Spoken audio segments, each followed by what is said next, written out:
Hey everyone, and welcome to the ATA podcast. I'm Matt Baird. And I'm Andie Ho. This podcast is brought to you by the American Translators Association. Each month we bring you news and insights from ATA. We look at what's happening across the association, explore the benefits of membership, and discuss the translation and interpreting professions. That's right. You know, the T&I industry is always changing, and we hope this podcast will help you keep up with it. ATA was founded over 60 years ago to advance the translation and interpreting professions and foster the professional development of individual translators and interpreters. We have nearly 9,000 members in more than 100 countries. If you'd like to know more about ATA, we'll have some information for you at the end of the show. And you'll also find links in the notes. All right, let's get started with a few quick announcements. Did you know ATA offers a series of free webinars for members? The next one is on July 29th at noon Eastern U.S. time, titled Professional Partnerships for Interpreters.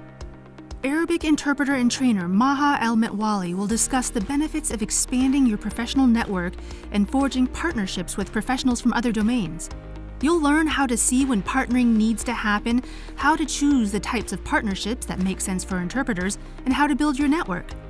Register now by visiting atanet.org and clicking on Events, then Webinar Series. Again, that's July 29th at 12 p.m. Eastern U.S. time, and it's free for ATA members. ATA is offering 50% off your 2023 membership dues when you join for 2024. Plus, for a chance to win a $500 gift card, all you have to do is refer 5 potential members. If they join, you'll be entered to win. The deadline for entry is September 30th, 2023.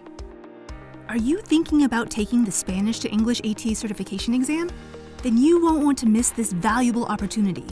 On July 18th at 11 Eastern U.S. time, translator, interpreter, and professor Holly Mickelson will be hosting a workshop specifically to prepare Spanish to English translators for the certification exam. You'll learn what to expect when you take the exam, receive a graded practice exam with individualized comments, and hone your skills through feedback from peers and the instructor. You'll even get tips on maximizing efficiency on exam day. Register now by visiting atanet.org and clicking on Events, then Seminars and Workshops. Again, that's July 18th at 11 a.m. Eastern U.S. time. Joining me now is Carola Berger. Carola is an ATA-certified English to German and German to English translator with a PhD in physics and a master's degree in engineering physics. She specializes in the translation of technical patents in the fields of robotics, electronics, artificial intelligence, engineering, and related subjects. Carola currently serves as webmaster on the board of directors of the Northern California Translators Association, an ATA chapter, and as webmaster of ATA's Science and Technology Division. She has published multiple articles on scams in the translation industry publications, and hosts an on-demand ATA webinar on the topic. So Carola, welcome to the podcast. Thanks. Glad to be here. It's really great to have you. I've been reading for years your articles on this topic and the webinar that you host, that you put up on ATA's website a couple years ago. I know that you've presented at the ATA conference on this topic. You are the ATA's resident expert on scams, and I'm really happy to have you here today. Now, maybe you can tell me how this all got started. I believe your first article for ATA appeared in the October 2014 edition of the ATA Chronicle, which is ATA's flagship publication. So how did you get there? What got you interested in scams? Well, I wouldn't call it interested as so much as quite angry, because a few months earlier, I was the victim of a scam where the scammers impersonated a language agency and asked me to do a project for which I never got paid. So I only realized afterwards that they had spoofed, that is, impersonated that agency. And so I got really annoyed, did some research so it wouldn't happen again. And then I wrote a bunch of blog posts on my own website.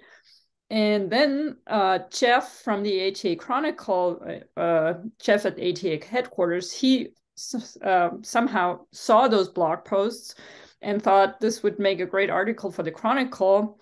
And then I just concatenated them into an article. And I've been writing and talking about scams ever since, because I'm still quite angry and want to prevent others from falling for this and other scams. So that's how it got started. Interesting. Wow. That's, I've heard of other translators getting scammed, and I've been, of course, targeted as well. And I almost fell for one. Maybe I can talk about that a little later.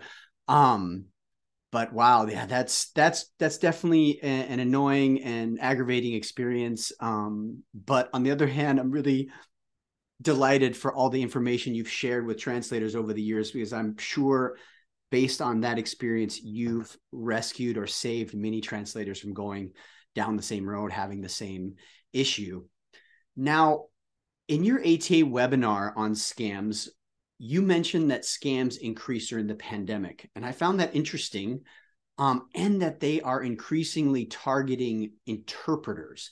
Can you explain to our listeners why that is? Well, scammers, basically what they try to exploit is desperation. And whenever there's desperate people, like in a pandemic, when like all of a sudden, like, people are out of work, can't work, and don't know how to put pay for their meals or roof over their head, and then they're desperate and they grasp at straws. And then the scammers promise them something that's maybe almost too good to be true, but if you're desperate, you try to hang on to it.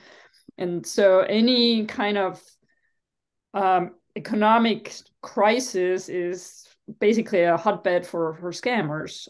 That's how they find new victims. And the other thing is why they targeted interpreters is because basically scams build on the fact that you can't actually have personal interaction with the scammers. So if you have a personal interaction with the scammers, you can go after them and get your money back. But if you don't know who the scammer is, if everything's virtual, then it's really hard to prosecute. And previously, most interpretation was done in person or video, and all of a sudden everything was remote. Remote interpreting, just over telephone interpreting, all those things where you can't see the other person. And that made interpreters a whole new class of victims, potential victims. That makes sense. Okay. They were anonymous, if you don't see the person, you can't really, well, maybe in the future they'll be impersonating, faces too with AI, but, that's not quite there yet. So, and, anything that's being done remotely without interaction is a hotbed for scams. So, and that's, I think, why. Okay. Yeah, that makes a lot of sense. Interesting. Now, I have to admit, this topic is a bit overwhelming. As I was preparing for this podcast and reading up and rereading some of the things that you've written, there's so many different types of scams out there. And as I think we're going to talk about today, just new iterations and they get very creative. But before we maybe get into some of that creativity, let's kind of start with the basics. Because I think there's some terms you mentioned, spoofing a moment ago. There's all these terms out there that many of us may have heard of, but haven't really, don't really know what that means. And I think most of us may have heard of phishing. That's been around for a while, and spoofing, a lot of people you mentioned. And I even came across smishing, which I wasn't aware of, but I received those SMS messages, smishing messages, but I didn't know there was actually a name for it. Of course, obviously, I should have expected there'd be a name for it. So maybe you can briefly explain what some of these terms mean and any others that are out there. Well, actually, that's a lot of terminology, and it's more important to understand what the scammers are after than what the terms are called. Of course, okay. Read something, you might want to look up what the term means, but basically there's you can classify every scam in like one of two categories. Well, either the scammers want you to send them money, or in my case earlier that I mentioned earlier, free work.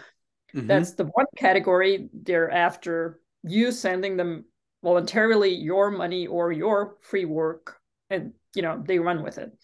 Or the other category is they impersonate some corporation or somebody in order to get your personal information, so then they can go and hack your bank account and steal your money that way, or pretend to be you and impersonate you to get a language agency to give them money again. But so either they're after your money directly or your work, which is equivalent to money, or they are after your information so that they can get your money, indirectly later by hacking. Okay. And so in all these impersonations, when somebody impersonates somebody else by email, it's called spoofing.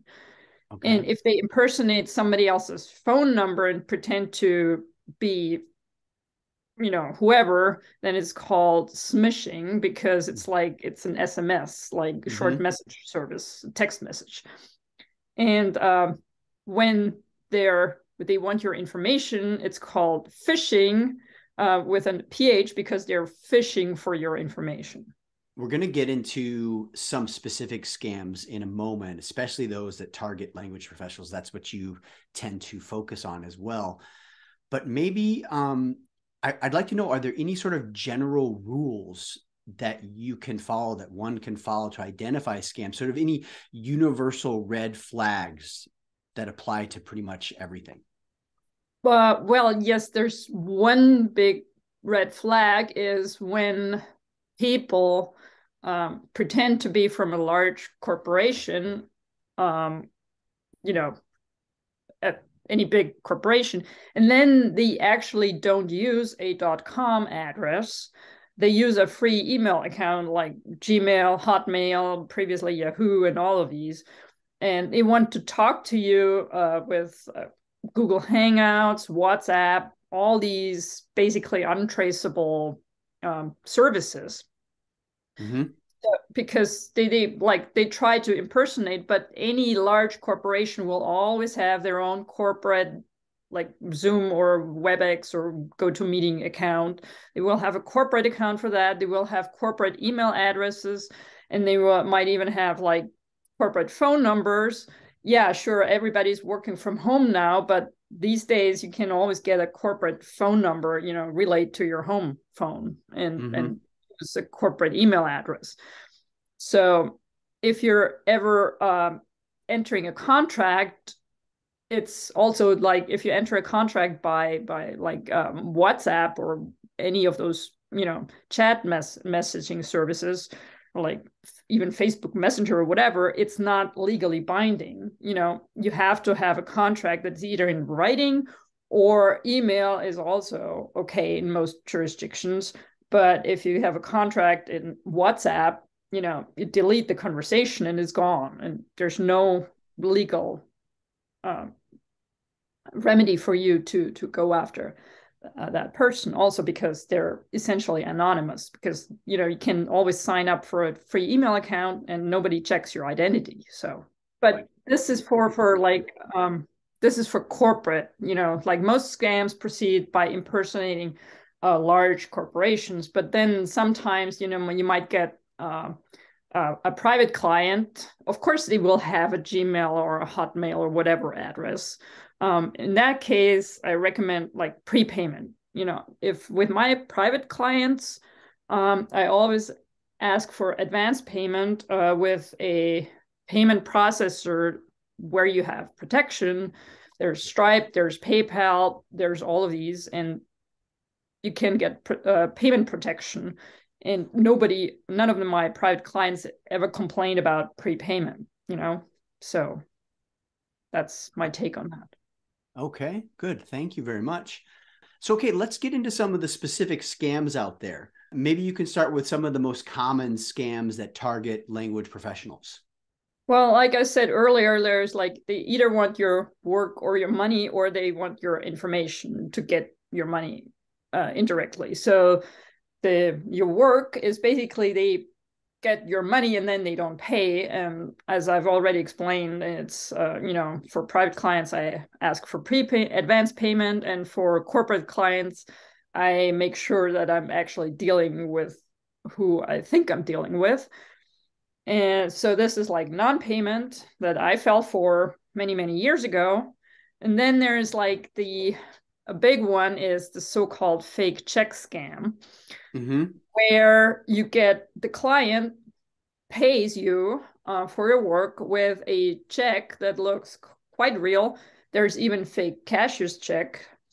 They look very, very real, but the catch is the payment is for a much larger sum than what you actually agreed on. So the client expects you to deposit that check into your bank account, and then they want a refund for the overpayment amount, and they ask for that refund with a wire transfer. And after the banking system's done its thing and the check wound its way through the system, a couple weeks later, the check bounces and you are out the money that you wired to the fake client. And probably to add insult to injury, you'll get a bounce check fee from your bank.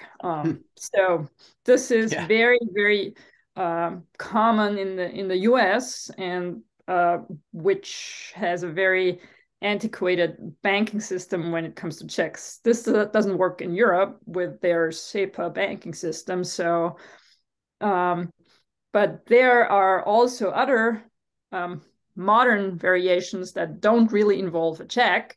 And, that might actually work in Europe too. And for details, I explain that in my ATA webinar on the topic. So this is too long to go into here.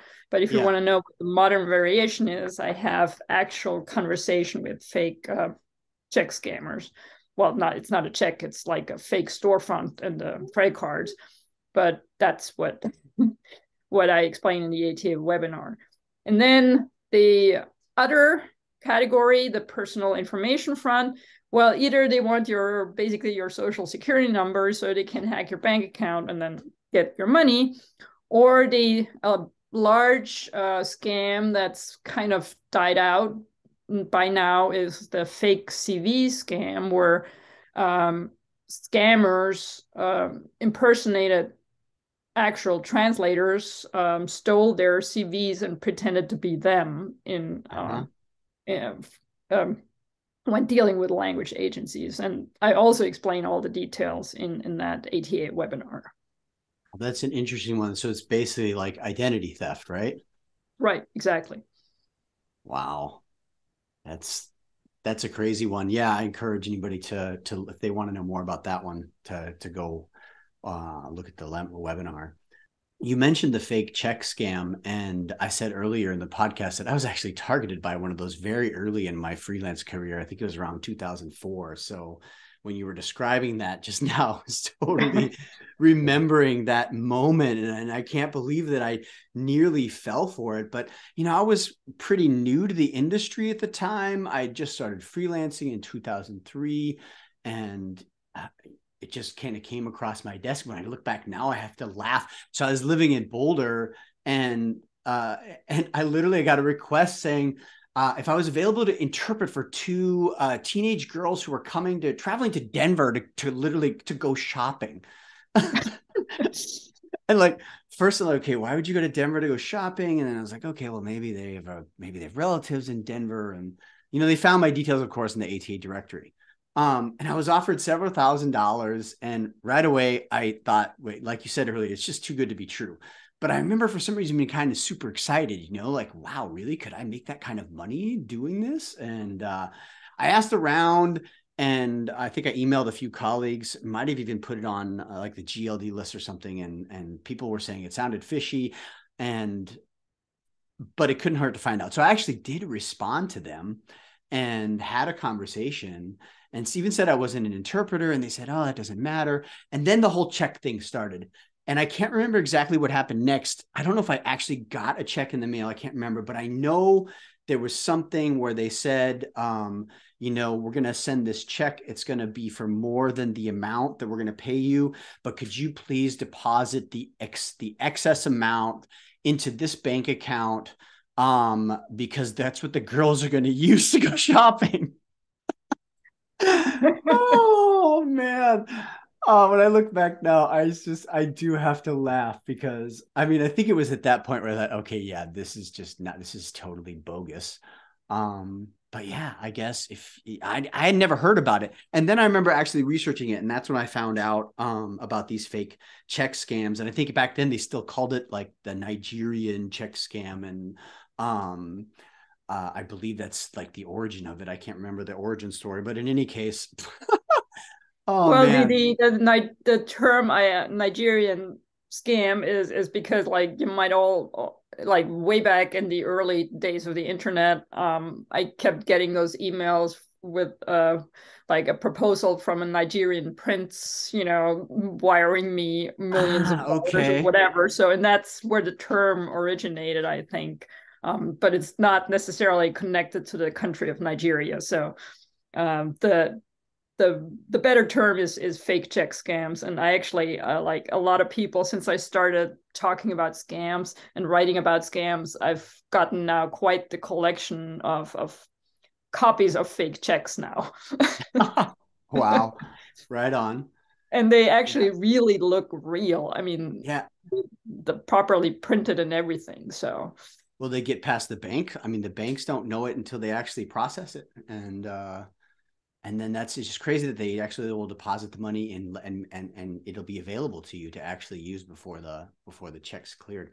Now, recently on your blog, you wrote about what you called a, quote, very sophisticated PayPal invoice scam, which appears to be relatively new. And I was shocked by how real it looked when I read the blog post. Can you tell us about that one?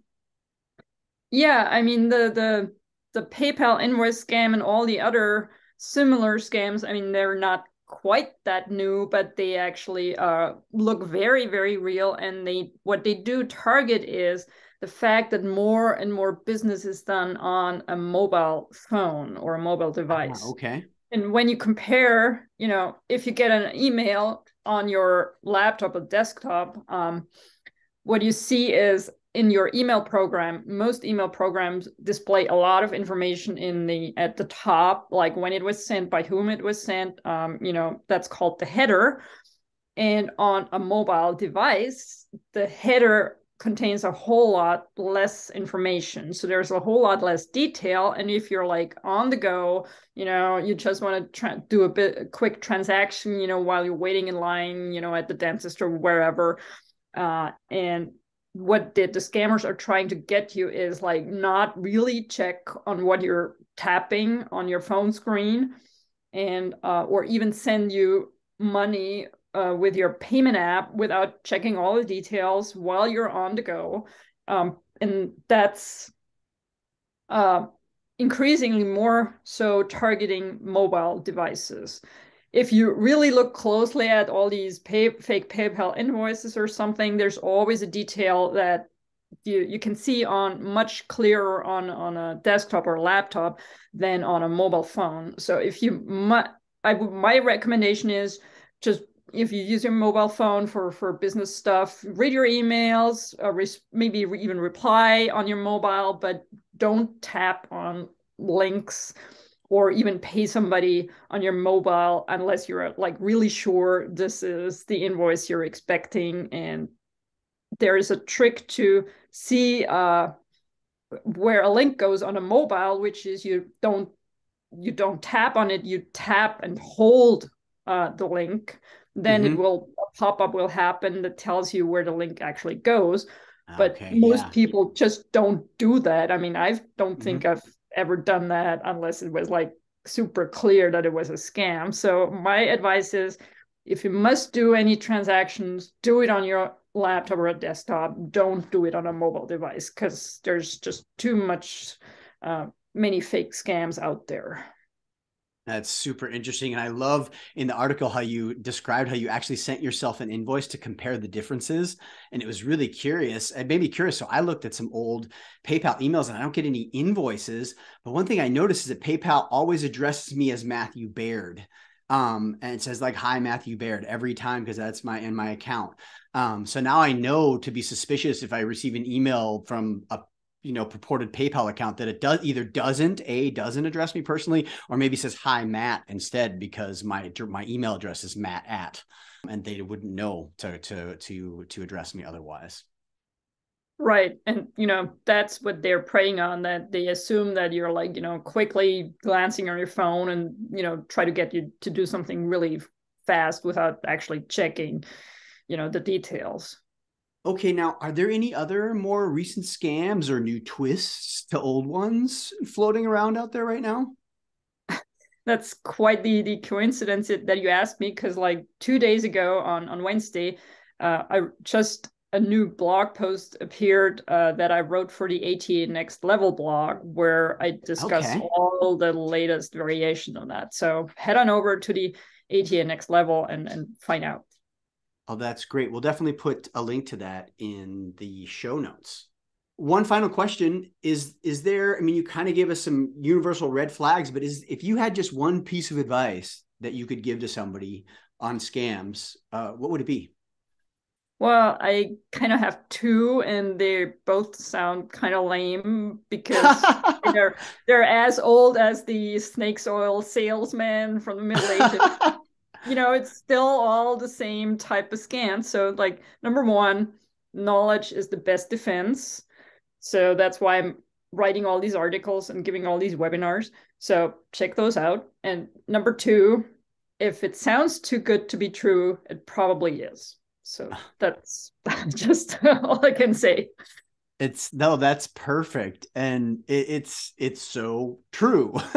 And that's just a perfect way to end our podcast today with, if it's too good to be true, it probably isn't. I'd like to remind everybody that we'll have links in the show notes to Carola's ATA webinar. It is free and available on demand to anyone. I really encourage you to check it out if you want an in-depth look at what we talked about today. We couldn't go through all of it. Your eyes would gloss over, or whatever. If you listen to all the detail that's in there, she really goes through every scam one by one and talks about how to identify them and how to prevent them, and lots of tips and tricks in there. So I highly recommend it. And the most recent article that she just told us about, and her other previous articles. So definitely check those out. So Carola, vielen Dank. Thank you so much for joining me today and for all the insights. Happy to be here, and thanks for having me. All right, that's a wrap. We'd like to thank everyone who helped produce today's show. Derek Platts mixed and edited the audio. ATA headquarters provided editorial and technical support. If you learned anything new in today's podcast, I bet there's someone out there who would like to know it too. Don't be stingy. Tell them about the podcast.